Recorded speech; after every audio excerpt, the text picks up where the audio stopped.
Mummy मुझे नींद आ रही है, मुझे ठंड लग रही है। आजा मेरी बच्ची, मेरे पास आजा। आ मैं तुझे सुला दूं। मेरे पास आओ, मैं अपनी गुड़िया को कहानी सुना दूं, फिर तुम्हें बढ़िया नींद आ जाएगी। तुम तो रहने ही दो जी, बच्ची को ठंड लग रही है। ये नहीं कि एक नई रजाई या मोटा कंबल खरीद लो। अरे दो नहीं तो कम से कम एक ही खरीद लो, ताकि मोनिका और सोनिका तो आराम से सो सके। पर तुम्हारा तो हर समय वही गरीबी का रोना है। हे भगवान, क्या देखकर मेरे पापा ने इस आदमी के पल्ले बांध दिया मुझे। शांत हो जाओ निर्मला, कम से कम बच्चों का तो ख्याल करो। क्यों शांत हो जाऊं मैं? अरे इन दोनों को भी तो पता चले कि इनका बाप कैसा है, जो इनके लिए एक मोटा कंबल तक नहीं ला सकता। मम्मी हम ठीक है, आप पापा से मत लड़ो ना। अब सच में हमें ठंड नहीं लग रही है। चुप कर तू, तुझे नहीं लग रही होगी ठंड, पर मुझे तो बहुत लग रही है। पापा मम्मी बिल्कुल ठीक बोल रही हैं, एक बढ़िया कंबल तो आपको लेकर आना ही चाहिए। निर्मला और भोला की दो बेटियां थी, मोनिका और सोनिका। सोनिका बहुत समझदार थी, लेकिन उससे बिल्कुल उलट मोनिका बिल्कुल अपनी मां पर गई थी, एकदम नक चढ़ी। एक वक्त था जब भोला के पास भी अपनी दुकान थी। यही देखकर निर्मला के पिता घनश्याम ने उसकी शादी भोला से कर दी थी। लेकिन फिर एक दिन भोला की दुकान में अचानक आग लग गई और फिर सब बर्बाद हो गया। भोला अपनी पत्नी निर्मला के साथ एक झोपड़ी में रहने लगा और फिर निर्मला, दोनों बच्चियां कहाँ हैं? स्कूल गई हैं। चलो अच्छा है। क्या खाक अच्छा है, सरकारी स्कूल में दोनों का दाखिला करवा दिया। और मोनिका बता रही थी ना तो वहां टीचर आते हैं और ना ही पढ़ाई अच्छे से होती है। ओहो, तुम तो जानती ही हो निर्मला, अब हमारी पहले वाली हालत नहीं रही। ना तो हमारे पास दुकान है और ना ही वो पहले वाली कमाई। अरे तो अगर तुम्हारी दुकान जल गई तो इसमें मेरा और मेरी बच्चियों का क्या कसूर है? देखो, ना तो मैं कभी गरीबी में रही हूं और ना ही मेरी बच्चियां रह पाएंगी। ऐसा क्यों कह रही हो निर्मला? भरोसा रखो मुझ पर। भरोसा? और वो भी तुम पर? देखो, अब मैं तुम्हें साफ साफ बता देती हूँ कि ना तो मैं तुम्हारे साथ रहना चाहती हूँ और ना ही मोना और सोना को तुम्हारे पास छोड़ सकती हूँ। ऐसा मत कहो निर्मला, मैं तुम सबके बिना कैसे रहूंगा? मुझे बस थोड़ा सा वक्त दे दो। तुम देखना, मैं खूब मेहनत करूंगा और फिर सब ठीक कर दूंगा। भोला निर्मला के सामने हाथ जोड़कर खड़ा था। उधर उसकी दोनों बेटियां उनकी बातें सुन रही थीं और फिर मोना और सोना, चलो दोनों अपना सामान बांध लो, हम तुम्हारे नाना के पास जा रहे हैं। अब हम वहीं रहेंगे, वहां तुम्हें रजाई भी मिलेगी और अच्छा स्कूल भी। निर्मला की बात सुनकर मोनिका फौरन अपना सामान बांधने लगी, जबकि सोनिका ने आगे बढ़कर निर्मला से कहा कि आप ठीक नहीं कर रहे हो मम्मी, हमें पापा को छोड़कर नहीं जाना चाहिए, बल्कि हमें तो उनका साथ देना चाहिए। देख सोना, मुझे मत पढ़ा। अगर तुझे चलना है तो चल मेरे साथ, वरना रह अपने पापा के साथ इस फटे हाल में। मुझे यहाँ कोई परेशानी नहीं है मम्मी, मैं पापा को छोड़कर कहीं नहीं जाऊंगी। और इस तरह एक हंसता खेलता परिवार बट गया। मोनिका अपनी माँ के साथ अपने नाना के पास चली गई, जबकि सोनिका अपने पापा भोला के पास ही रह गई। निर्मला के पिता और भाई ने उसे बहुत समझाया, मगर वो नहीं मानी। तो निर्मला की जिद के आगे उसके पिता घनश्याम झुक गए और वही अपनी बेटी और नातिन का ख्याल रखने लगे। उधर सोनिका अब घर के सारे काम करने लगी। भोला एक ठेले पर कपड़े बेचता और सोनिका घर का ख्याल रखती। वक्त ऐसे ही गुजरता रहा और दोनों बच्चियां जवान हो गई और भोला और निर्मला भी बूढ़े हो चले।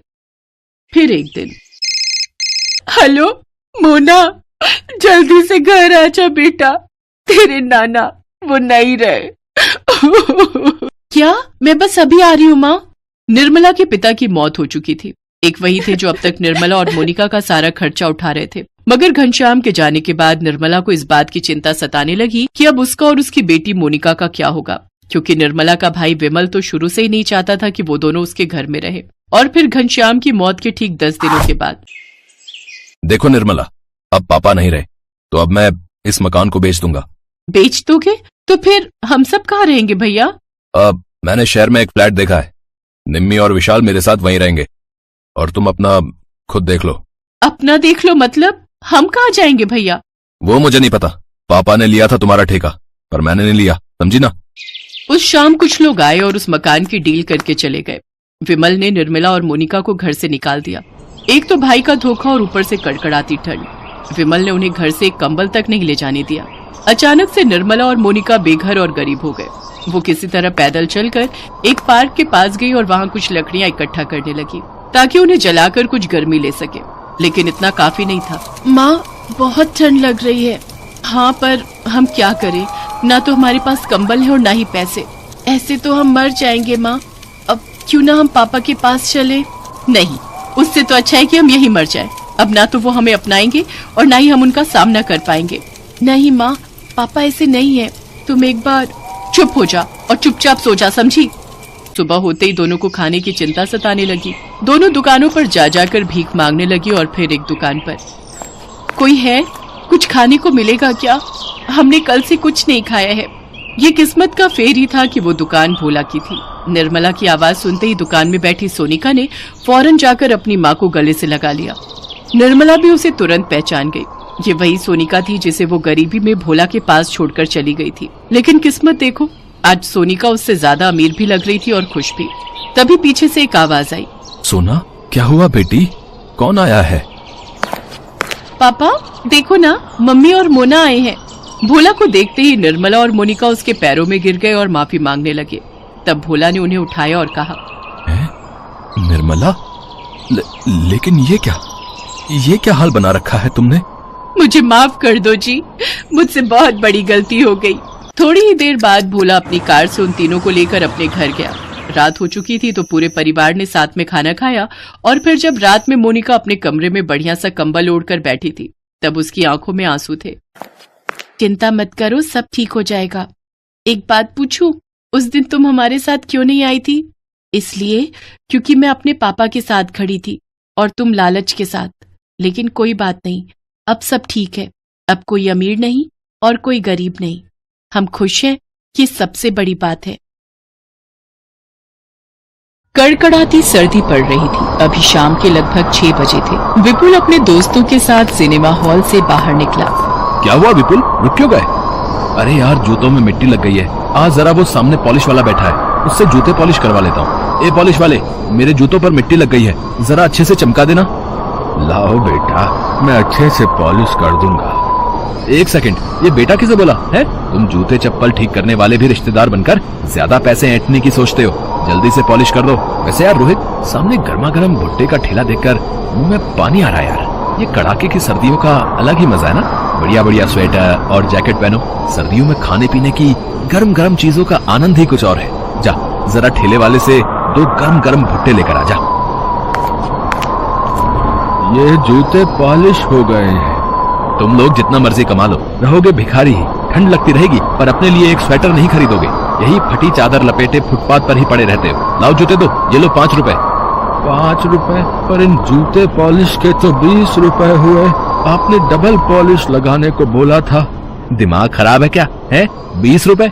2 रुपल्ली की तेरी पॉलिश की डिब्बी नहीं है और 20 रुपए मांग रहा है। ये 5 रुपए रखने हैं या ये भी वापस जेब में डाल लूं? बेचारा बूढ़ा मोची क्या कहता, चुपचाप 5 रुपए रख लेता है क्योंकि उसे अपने परिवार का गुजारा करना था और उसके लिए उस 5 रुपए की बहुत बड़ी कीमत थी। विपुल अपने दोस्त के साथ गाड़ी में बैठकर चला जाता है। वो एक अमीर लड़का था। उसके दिल में किसी गरीब के लिए दया नहीं थी। उस बूढ़े मोची का नाम रामेश्वर था। वो अपने घर पहुँचता है। क्या बात है मालती, किशन अभी तक घर नहीं आया? बस आते से अपने पोते का जब तक मुंह न देख लो तुम्हें चैन नहीं आता। क्या करूं मालती, बेटे बहू के गुजर जाने के बाद किशन हम दादा दादी की जिम्मेदारी है, पर हम उसके लिए कुछ नहीं कर पा रहे। दद्दा, फिर आपने अपना मन खराब कर लिया। जाओ, मैंने आपसे बात ही नहीं करनी। किशन, अरे तू नाराज क्यों होता है? अच्छा ले, मैं मन नहीं खराब कर रहा। आजा, दोनों साथ में रोटी खाते हैं। दद्दा, अब तो मैं 12वीं पास कर चुका हूँ। अब तो मैं भी कुछ वक्त में नौकरी करना शुरू कर दूंगा, फिर हमें कोई चिंता नहीं रहेगी।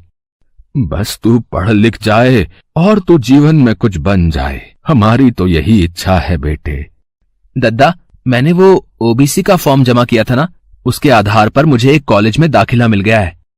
ये तो बहुत अच्छी बात है बेटा, मैं तेरे लिए बहुत खुश हूँ। अगले दिन किशन कॉलेज पहुंचता है। उसका ओबीसी के तहत अच्छे कॉलेज में नाम आ जाता है। विपुल भी उसी कॉलेज में पढ़ता था। यार विपुल, आज ठंड कुछ ज्यादा नहीं हो गई है? तेरा ओवरकोट तो बहुत बढ़िया लग रहा है। बढ़िया कैसे नहीं होगा, डैडी विदेश से लाए। यहाँ के हिसाब से पूरे 50,000 का ओवरकोट है। ओए, अंधा है क्या? है दिखाई नहीं देता? सारी कॉफी मेरे कोट पर गिरा दी, तू नहीं बचेगा। जी मेरी गलती नहीं है, वो कुछ बच्चे अचानक से बास्केटबॉल लेकर भाग रहे थे, वो टकराए तो आप पर गिर गई। देहाती गवार लड़के, तुझे पहले तो इस कॉलेज में नहीं देखा? अरे विपुल, ये कुछ गरीब बच्चों को जो हमारे स्कूल में हर साल दाखिला मिल जाता है ना, ये उन्हीं में से एक है। अच्छा, गरीब वर्ग के लोग जिन पर कॉलेज दया करके एडमिशन दे देता है। शायद इसने कभी ओवरकोट तो क्या, एक ढंग का स्वेटर भी नहीं पहना होगा। स्वेटर में एयर कंडीशनर भी लगा रखा है। इसके स्वेटर में ये छेद देख, ये इसीलिए बने स्वेटर में छेद वाला डिजाइन तो पहली बार देखा है। चल यार रोहित, कैंटीन से टमाटर सूप पीने चलते हैं। गरम गरम टमाटर सूप का अलग ही मजा है ठंड के दिनों में। चल। किशन क्लास में आ जाता है। वो विपुल की बातों पर ध्यान नहीं देता।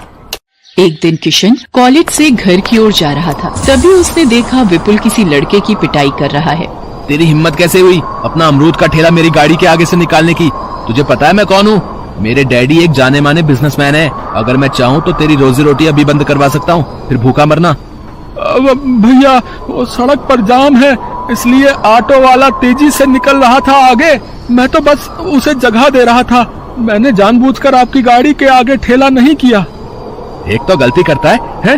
ऊपर से जुबान लड़ाता है? गरीब कहीं का।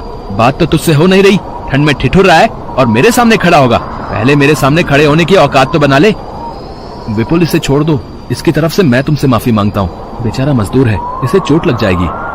ले, आ गया एक और गरीब दूसरे गरीब की हिमायत के लिए।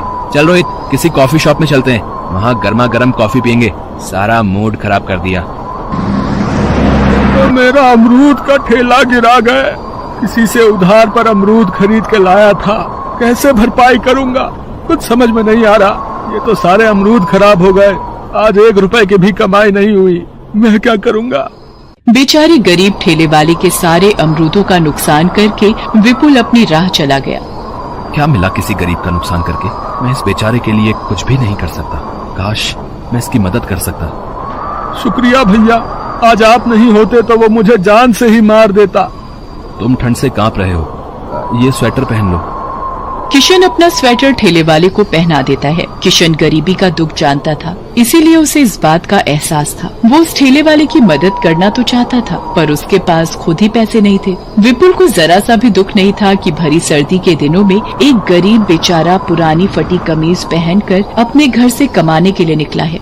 परिवार को पालने के लिए उसके पास अमरूद के ठेले का ही सहारा था, जिससे वो कमाई करके 2 वक्त की रोटी जुटा पाता। पर उसने उसका सारा नुकसान कर दिया था। किशन घर पहुंचता है, तभी रामेश्वर भी आ जाता है। किशन, तुम्हारा स्वेटर कहाँ गया? सुबह तो तुम पहन कर गए थे। दद्दा, वो किसी ठेले वाले को बहुत ठंड लग रही थी, वो ठंड से कांप रहा था तो मैंने उसे दे दिया। किशन बेटा, तेरे पास तो एक ही स्वेटर था बेटे। कोई बात नहीं, ये ले, तू ये स्वेटर पहन ले। आज जब काम पर गया था तो वहाँ पर कोई बड़े सेठ स्वेटर और कंबल बांट रहे थे, तो उन्होंने मुझे ये एक स्वेटर और कंबल दिया। भला हो उन सेठ का। अब ये स्वेटर तुम्हारे काम आ जाएगा किशन। पर दद्दा, तुम्हारे पास भी तो कोई स्वेटर नहीं है ना, ये स्वेटर तुम पहन लो। अरे मेरे पास तो वो काली जैकेट है जो पिछले साल मिली थी, मैं तो वही पहन लूंगा। वो बड़ी गर्म है, तू ये पहन ले बेटा। रामेश्वर को स्वेटर और कंबल मिलना इत्तेफाक नहीं था। बहुत लोग होते हैं जो मदद के लिए सदैव आगे रहते हैं, और ये अच्छी कोशिश है कि किसी को ठंड में कंबल और स्वेटर बांटना बहुत ही पुण्य की बात है। किशन ने गरीब ठेले वाले को स्वेटर दिया और बदले में भगवान ने सेठ के रूप में पहुंचकर रामेश्वर को एक नया स्वेटर दे दिया। अगले दिन जब किशन कॉलेज पहुंचता है, डॉक्टर ने बताया है विपुल को ठंड लग गई है और जिसकी वजह से उसकी तबीयत ज्यादा बिगड़ गई है और अगले 10 दिन बाद फाइनल एग्जाम शुरू हो रहे हैं। कितनी भयंकर ठंड पड़ रही है। क्या जरूरत थी इसे रात भर पार्टी में रहने की? ठंडी हवाओं से बीमार पड़ गया ना। और ये तो यहाँ दिल्ली में अकेला ही रहता है, इसके मम्मी पापा तो राजस्थान रहते हैं। अरे, विपुल को ठंड लग गई है और वो अकेला रहता है। मुझे उसकी मदद के लिए जाना चाहिए। रोहित, क्या तुम मुझे विपुल के घर ले जा सकते हो? किशन रोहित के साथ विपुल के घर जाता है। विपुल की हालत बहुत खराब थी, वो उठ भी नहीं पा रहा था। उसे बुरी वाली ठंड लगी हुई थी। खांसी, जुकाम, बुखार, सिर में दर्द और आंखें लाल हो रही थी। रोहित, किशन, तुम दोनों किशन ने कहा कि वो तुमसे मिलना चाहता है, इसलिए मैं इसे लेकर आया हूँ। विपुल, तुम आराम करो, मैं तुम्हारे लिए तुलसी अदरक वाली चाय बना लाता हूँ और हर 1 घंटे में तुम्हें भाप भी लेनी होगी ताकि ठंड तुम्हारे शरीर से बाहर आ सके। ये अदरक और तुलसी वाली चाय पीकर तो शरीर को बहुत आराम मिला है किशन। तुम मेरे लिए इतना कर रहे हो और मैंने तुम्हारा बहुत अपमान किया है, तुम्हारा, फिर भी तुम मेरे लिए आए हो। बस बस, ज्यादा मत बोलो और सोने की कोशिश करो। तब तक मैं तुम्हारे लिए गरम गरम खिचड़ी तैयार करता हूँ। किशन का इतना प्रेम भरा बर्ताव देखकर विपुल सच में बहुत शर्मिंदा था। जिस किशन का वो अपमान कर रहा था, आज वही किशन उसकी पूरे दिल से सेवा कर रहा था। अगले दिन तक विपुल की तबीयत में बहुत सुधार आ जाता है। उसके मम्मी डैडी भी उससे मिलने आते हैं। मम्मी, ये किशन है। आज इसी की वजह से मेरी तबीयत में बहुत सुधार आया है, वरना मुझे तो कुछ पता ही नहीं था कि ठंड लगने पर क्या करना चाहिए। मैं तो वही स्वेटर और जैकेट पहनकर ठंड को रोकने की कोशिश कर रहा था, पर इसने मुझे तुलसी अदरक की चाय और गरम गरम खाना खिलाकर मेरी तबीयत में सुधार ला दिया। ये बहुत अच्छा है मम्मी। किशन से मिलकर विपुल के मम्मी पापा भी बहुत खुश होते हैं। कुछ दिनों बाद विपुल की तबीयत में बहुत सुधार आ जाता है और वो परीक्षा की तैयारी भी कर लेता है। एक दिन किशन विपुल को अपने दादा दादी से मिलवाने घर लेकर जाता है। किशन के दादाजी को देखकर विपुल को सिनेमा हॉल के बाहर की सर्दी की वो शाम याद आ जाती है और विपुल की आंखों में आंसू आ जाते हैं, जो शायद आज पश्चाताप से भरे हुए थे।